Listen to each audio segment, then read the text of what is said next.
Developer productivity is really important to me as CEO because when you look at our company's single biggest investment is in engineering first. Engineers and PMs, designers, the managers, everybody working on product development, their brain power is kind of the fuel that goes into that engine of building great products, right? And so a company that can get twice the miles per gallon of brain power is going to build a lot better products or be a lot more efficient than a company that doesn't. When you think about, well, how do I get twice the productivity? I mean, you first have to start by understanding what productivity is and start by measuring it. When we started out on our journey 2 years ago, we had no idea, no concept in terms of how do we even measure this. Just because developer productivity is hard to measure doesn't mean it's not measurable, and a lot of smart people have thought about this problem.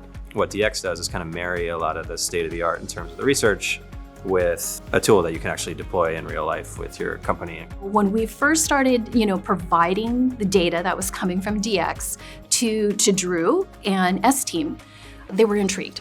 They were like, this is great. It's a level of transparency and insight into the sort of the inner workings of engineering that they hadn't had before.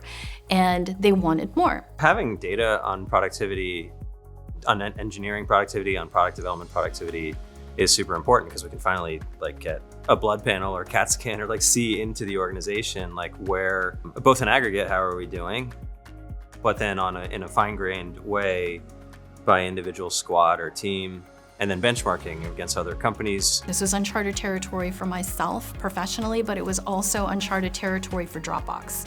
I think that there were fits and starts in terms of trying to tackle the whole notion of developer productivity. What is developer efficiency? What are the definitions around it? What is DORA? What is space? It all makes sense now.